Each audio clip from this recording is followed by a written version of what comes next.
مسجد کے محراب میں وہ رب کریم کا بندہ انتقال کر گیا. جب فوت ہو گیا نا، لوگوں کا مزاج ہے بیمار کو دوائی نہیں دیتے، جنازے پہ وقت پہ پہنچ جاتے ہیں. جب کوئی گر رہا ہوتا ہے تو سہارا کوئی نہیں دیتا، جب کوئی گر جاتا ہے ٹانگ ٹوٹ جاتی ہے تو تیمارداری کو زمانہ پہنچ جاتا ہے. اور بزرگ وہ نوجوان اللہ کا نیک بندہ مسجد کے محراب میں فوت ہو گیا. حضرت فضیل ابن عیاض کہتے ہیں امام صاحب نے اعلان کیا چندہ دو، کوئی لاوارث فوت ہو گیا، کفن دینا. چندہ اکٹھا ہوا، کفن خریدا، جنازہ پڑا. عشاء کے بعد دفن کر کے آئے. فجر کی نماز کے لیے جب امام اور مؤذن مسجد میں آئے تو چیخیں مارنے لگے، تڑپنے لگے. دور دور تک آوازیں پھیل گئی، دنیا دوڑی آئی. کیا ہوا؟ کہنے لگے وہ جو تم نے کفن پہنایا تھا وہ یہاں پڑا ہوا ہے، اور دیکھو کفن پہ تحریر لکھی ہے. تحریر کیا ہے؟ عرش کے مالک نے فرمایا میرے دوست نے روٹی مانگی، تم نے دی نہیں. اس نے تمہیں میرے قریب کرنے کے لیے اپنی طرف توجہ کرائی، تم نے کی نہیں. اور میرا یار تمہارے کفن کا محتاج تھا، سنبھال کے رکھو اپنا کفن، میں نے اسے جنت کا لباس عطا فرما دیا، سنبھال کے رکھو. یہ کوئی لاوارثوں کا ٹولہ ہے؟ یاد رکھیں جو وارث والے ہیں، وارث والے ان کا رنگ اور ہے، جو ماننے والے ہیں ان کا مزاج ہے اور اپنی زندگی لاوارثوں کی طرح نہیں گزارے. تھوڑا سا ادھر گیا تھا تو پھر تھوڑا سا ادھر گیا تھا تو تھوڑا سا. یہ کیا بات ہے؟ یہ کیا بات ہے؟ اپنے آپ کو، اپنی نسبت کو، اپنے عقیدے کو مضبوط رکھیں. 1 انچ کے لیے اعلیٰ حضرت فاضل بریلوی رحمت اللہ علیہ کے مکان کی دیوار گر گئی. ایک کونا مکان کا، آپ جانتے ہیں پرانی دیواریں چھوٹی ہوتی تھی اور بارشوں میں اکثر گھروں کی دیواریں گری ہوئی ہوتی تھی. ایک سائیڈ کی دیوار گر گئی تو اس کونے میں ہندوؤں کا گھر تھا. اب مستری صاحب رات کو آئے، ان سے بات ہوئی تو کہنے لگے سویرے کام شروع کروں گا. کہا 1-2 صاحب نے کہ ہندوؤں کا گھر ساتھ ہے اور وہ دشمن بھی بڑے زیادہ ہیں تو رات کو ہی ہو جائے. کہنے لگا جی نہیں میری مجبوری ہے، مزدور کہاں سے لاؤں گا، بڑے معاملات ہیں، سویرے شروع ہوگی. اب رات کو مولانا ظفر الدین بہاری علیہ رحمہ کہتے ہیں بچے مدرسے کے باقی سارے لوگ سب کو جمع کیا گیا، چونکہ اس طرف سے تھوڑا خطرہ تھا ہندوؤں کی جانب سے. کہا جناب یہ بڑے دشمن ہیں اسلام کے، تو اس طرح کرو کہ 2-3 بچوں کی ڈیوٹی لگائیں یا کچھ لوگوں کی یہاں رات کو پہرا دیا جائے. ٹھنڈ بھی بڑی زیادہ تھی، کھڑا ہونا بھی مشکل تھا. اعلیٰ حضرت رحمت اللہ علیہ عشاء کی نماز کے بعد جلدی حجرہ خاص میں تشریف لے جاتے تھے. اس رات جب دیکھا نا باہر شور ہو رہا ہے تو اسی طرح سر پہ ایک رومال لپیٹا تو باہر آ گئے. کہنے لگے کیا شور ہے؟ کہ حضور سردی ذرا زیادہ ہے تو یہاں کسی کی ڈیوٹی لگانی ہے پہرے کی. 2 منٹ خاموش رہے، پھر فرمانے لگے کوئی ضرورت نہیں، جاؤ سو جاؤ سارے جا کے، کوئی ضرورت نہیں، جاؤ اپنے اپنے گھروں کو، کوئی حاجت نہیں، پہنچ جاؤ. کہا حضور مہربانی کرے، وہ طے ہونے لگا تھا. فرمایا میری وجہ سے کیوں کوئی ساری رات بیدار رہے، جاؤ تمہیں کہا نا آرام کرو. لوگ سو گئے. صبح فجر کی نماز پڑھ کے اعلیٰ حضرت رحمت اللہ تعالیٰ علیہ جب سیڑھیاں اتر رہے تھے رضا مسجد کی، تو وہ جس ہندو کی جانب سے زیادہ خطرہ تھا وہ سیڑھیوں پہ بیٹھا تھا، مسجد کی سیڑھیوں پہ. سب لوگوں کی توجہ ہو گئی. کہنے لگا مولانا میں کلمہ پڑھنے آیا ہوں، مجھے کلمہ پڑھا کے مسلمان کر دو، میں کلمہ پڑھنے آیا ہوں، مسلمان کریں. لوگوں کی توجہ. اعلیٰ فرمانے لگے نہیں ابھی تو انتظار کر، تھوڑی دیر کے اچھی طرح سوچ لے، جذباتی فیصلہ نہ کر، یہ تو آ رہا ہے. یہ کہہ کے جب 2 سیڑھیاں نیچے اترے اس کے پاس سے تو اس نے پیر تھام لیے. کہنے لگا اب ایسے تو نہ کرو، رونے لگا.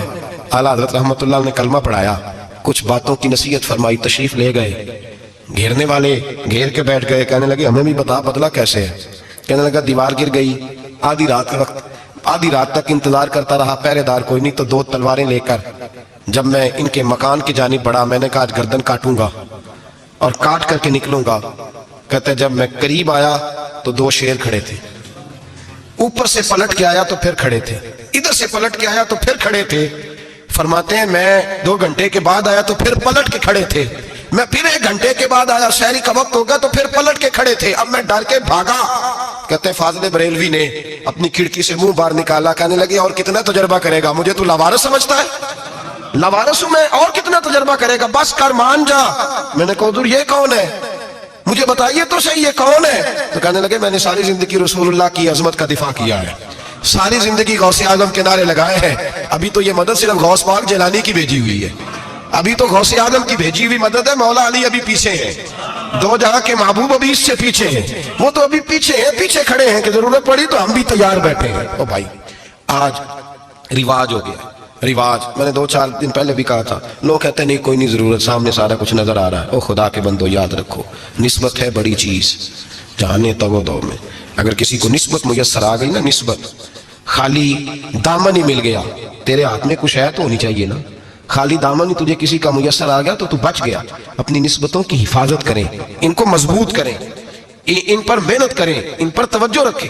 یہ نسبت جو ہوتی ہے نا، نسبت، یہ دیکھیں نا ایک گتا ہے وہ عام کتاب کو لگا ہوا ہے تو جہاں مرضی رکھ دو، اس کی کوئی قدر نہیں. لیکن جو گتا قرآن مجید کو لگ گیا ہے اس کو بغیر وضو چھونا جائز ہے. ایک پٹھے پہ اینٹ بنی ہے جو باتھ روم میں لگ گئی، وہاں بغیر جوتے کے جایا نہیں جا سکتا، اور جو مسجد میں لگ گئی وہاں جوتے پہن کے جایا نہیں جا سکتا. یہ نسبت ہے بڑی چیز. اگر میسر آئے نصیب ہو اپنی نسبت کو مضبوط کر کے رکھا کریں، اس کی جولانی کا مظاہرہ کیا کریں. اس نسبت میں روز توانائی آنی چاہیے. میں آپ کو بڑی ذمہ داری کے ساتھ ایک بات بتاتا ہوں تجربے کی. ہمیں جتنا کسی نے آ کے کہا ہے نا نسبت کے خلاف، ہماری نسبت اس سے زیادہ مضبوط ہوئی ہے.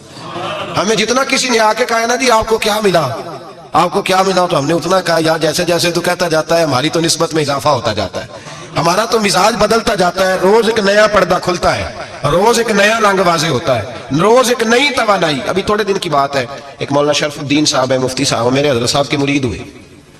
مفتی تھے، عالم آدمی تھے، سرکار تاج الشریعہ. ہمارے شیخ سے بیعت کی. اب ہمارے حضرت صاحب کا اس وقت حال وہی ہے، وَرَأَيْتَ النَّاسَ يَدْخُلُونَ فِي دِينِ اللَّهِ أَفْوَاجًا. اب فوجوں کی فوجیں لوگ آتے ہیں. ہم نے دیکھا ہے صرف خالی مرید ہونے والے باہر سینکڑوں کی تعداد میں ہزاروں لوگ بیٹھے ہیں کہ صرف بیعت اتنا کہہ دیں ہم نے قبول کیا. اس عالم میں جہاں حضرت صاحب کا اعلان ہو جائے کہ تشریف لا رہے ہیں وہاں لاکھوں کا مجمع جمع ہو جاتا ہے، اور ایک جھلک دیکھنے کو لوگ ترستے رہتے ہیں. یہ کیفیت ہم نے دیکھی. وہ دور گزر گیا. کبھی ایسا بھی ہوتا تھا ایک میں ہوتا تھا، ایک تو ہوتا تھا، اور تیسری تنہائی ہوتی تھی. وہ دور بیت جاتا ہے، وہ لمحے کسی کسی کو نصیب آتے ہیں. حضرت کا وہ مولانا شرف الدین صاحب کہتے ہیں مرید ہوا، تو مرید ہوا مجمع میں رسی حضرت پھینکتے ہیں یا چادر پھینکتے ہیں تو پکڑ کے مرید ہوا، تو ساتھ ساتھ اور چادریں باندھی تھی، لوگوں نے پکڑی ہوئی تھی. ایک مولانا میں جب بیعت ہو کے آیا ان کو بتایا تو مجھے کہنے لگے یار تو ایسی جگہ مرید ہو گیا جو تیری بات بھی نہ سن سکیں، جن کو تو دکھڑا بھی نہ سنا سکے، جو مصروف ہی بڑے رہتے ہیں. کہاں مرید ہو گیا تو؟ ایسے پیر کا بیعت ہوتا جہاں تو جاتا وہ تیرے پاس آتے، گفتگو ہوتی، بات چیت ہوتی. کہتے جب انہوں نے مجھے بہت زیادہ قائل کیا نا، بہت زیادہ، تو میں نے ارادہ کر لیا. میں نے کہا بات ٹھیک ہے، بیعت کہیں اور ہونا چاہیے تھا. کہتے میں عشاء کے بعد سویا تو حضرت صاحب مجھے خواب میں ملے، خواب میں، اور فرمانے لگے مولانا جب آپ مرید ہوئے تھے تو آپ اس جانب بیٹھے تھے، اس کونے میں آپ تھے، اتنے لوگ آپ سے پہلے تھے، اس حال میں آپ مرید ہوئے تھے، اور جہاں تک بات چیت کرنے کی بات ہے تو آپ نے جو دل میں سوچا تھا وہ میں نے آ کے آپ کو بتا دیا ہے. پھر بھی بڑی ضرورت ہو تو میرے صاحبزادے کا نمبر لے لیں اور فون کر لیا کریں، بات ہو جایا کرے گی. کہتے ہیں یہ ابھی بات ہو ہی رہی تھی کہ میرے دروازے پہ دستک ہوئی تو میری آنکھ کھل گئی. میری آنکھ کھلی تو میں پریشان ہوں کہ نمبر تو ملا نہیں. ایک انجینئر صاحب میرے محلے میں رہتے تھے، فرماتے ہیں وہ شام کو میرے پاس آئے اور کہنے لگے مولانا سنا ہے آپ حضرت مفتی اختر رضا صاحب سے مرید ہو گئے.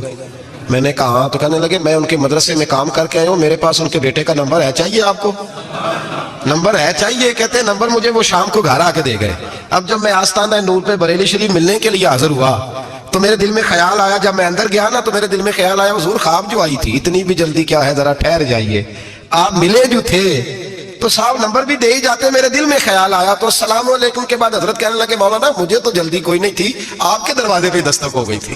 مجھے تو کوئی جلدی نہیں تھی، آپ کا دروازہ بجنے لگا تھا، مجھے تو جلدی کوئی نہیں تھی لوٹنے کی. ہر مشکل دی کنجی یارو ہاتھ مردہ نے آئی، اور مرد نظر کرے جس ویلے مشکل رہے نہ کائی. بس لوگوں یہ یاد رکھو اور اس پہ عمل کرو، اپنی نسبتوں کو مضبوط کرے. ہمارا تو جیسے دن کا اجالا چمکتا ہے نا، چمکتا ہے دل کا اجالا، جیسے نیا دن چڑھتا ہے ہمارے لیے تو ایک نئی روشنی لے کے آتا ہے. اپنے آپ کو بیدار رکھے. سورج اگر باہر پورا نکل آئے نا تو جو آدمی آنکھیں زور سے بند کر لے اسے کوئی شے نظر نہیں آتی. پورا سورج نکلا ہوا بھی ہو، سورج اسے نظر آئے گا جس کی اپنی آنکھیں بھی کھلی ہوں گی. تو آنکھیں نہیں کھول رہے، تو آنکھیں نہیں کھول رہے، آنکھیں یہ شکوہ آنکھیں نہ کھولنے کا ہے. آنکھیں نہیں کھول رہے تو سورج کیسے نظر آئے گا؟ بات ذرا سخت ہے پر چلو آپ میرے عزیز ہیں کر جاتا ہوں. ملا رومی رحمت اللہ تعالیٰ علیہ فرماتے ہیں مجھ سے ایک شخص نے کہا کہ نبی پاک صلی اللہ تعالیٰ علیہ وسلم اگر سراجم منیرہ ہے تو نظر کیوں نہیں آتے؟ تو میں نے کہا الو اگر آنکھیں بند کر لے تو اسے کوئی شے نظر نہیں آتی. آنکھیں بند کر لے تو اسے کوئی شے نظر، تو آنکھیں تو کھولنا، آنکھیں کھول. یہاں میں اپنے کمرے میں یوں پردہ آگے کر کے لائٹ بند کر کے باہر شور مچاؤں سورج کوئی نہیں سورج کوئی نہیں، تو مجھے کوئی بندہ کہے گا پاگل ہے. اس طرح کر، باہر نکل، ادھر آ تجھے دکھاؤں سورج ہے کہ نہیں، تیری تو اپنی آنکھیں بند ہے. اقبال کہتے ہیں دل بینا بھی کر خدا سے طلب، آنکھ کا نور دل کا نور نہیں، اندر کی آنکھیں کھول. اندر اتنا اندھیرا ہے تو باہر کیسے نظر آئے گا؟ تو لوگ آنکھیں نہیں کھولتے، دائیں بائیں دیکھتے رہتے ہیں. نسبت کو مضبوط کریں. رب تو فرماتا ہے حبیب تو موجود ہے تو میں کافر کو بھی عذاب نہیں دیتا. اب یہاں خالص نسبت کا بیان ہے، خالص. یہ نہیں فرمایا کہ حبیب ان کے عمل اچھے ہیں تو میں عذاب نہیں دیتا. یہ نہیں فرمایا کہ حبیب یہاں خانہ کعبہ ہے تو میں عذاب نہیں دیتا. نسبت کی بات فرمائی، نسبت کی. یہ نہیں فرمایا کہ حبیب یہاں روز طواف ہوتا ہے تو عذاب نہیں دیتا، یہاں تلاوت ہوتی ہے تو فرمایا حبیب تو ہے اس لیے میں انہیں عذاب. مدینے میں کبھی زلزلہ نہیں آیا، پتہ ہے آپ کو؟ اس لیے نہیں آیا کہ وہاں میرے مصطفیٰ کا گنبد خضرا ہے. کوئی فصل وہ بیجتے نہیں، کوئی فصل بوتے نہیں، وہ کوئی فصل بھی، لیکن دنیا کی ہر شے آپ کو مدینے میں ملتی ہے. جو سب سے اچھا پھل کھانا چاہے اسے مدینے میں جا کے ملتا ہے، اس لیے کہ وہاں گنبد خضرا کی ہریالی موجود ہے. دنیا کی ہر نعمت ملتی ہے اس لیے کہ گنبد خضرا جو موجود ہے. تو بھائی یہ نسبتوں کی بات ہے، نسبتوں کی. پرانی امتوں میں جب کوئی گناہ کرتا تھا تو دروازے پہ لکھا ہوتا تھا سویرے. میرے حبیب نے دعا فرمائی، مولا یہ میرے ہیں انہیں رسوا نہ کرنا. اے اللہ میرے ہیں انہیں رسوا نہ کرنا. تو میرے بھائی سن لو اور یاد رکھ لو، لاکھوں پاپ بھی لوگ کر کے آئیں، سویرے منہ دھو کے نکل آئیں تو عرش کا مالک رسوا نہیں کرتا، بلکہ کہتا ہے تو میرے دامن میں چھپ جا. اندر جا کے جہاں گناہ کیا ہے وہاں جا کے دل سے سچی توبہ کر لے، میں قیامت میں بھی کسی کو نہیں بتاؤں گا کہ تو نے گناہ کیا. تو برکت کس کی ہے؟ رسول پاک کی. یہ برکت کس کی ہے؟ حبیب دو عالم کی صلی اللہ. غلامی کا رشتہ مضبوط کریں، غلامی کا وارث والے بنے، لوارث نہ بنے. لوارثوں جیسی زندگی نہ گزارے، جہاں مرضی چلے گئے، جہاں مرضی چھٹیاں کار ہے، جتنے مرضی ٹائم بتائے، جو مرضی طبیعت میں آیا کرتے پھرے، پتہ ہی کوئی نہیں، حال ہی کوئی نہیں. یہ کوئی کیفیت نہیں ہے کوئی بھی. مجھے ایک صاحب کہنے لگے کہ ایک پیر بھائی پوچھ رہا تھا حضرت صاحب کا حال کیا ہے. میں نے آج کے بعد اس نے تجھ سے پوچھا تو بالکل نہ بتانا.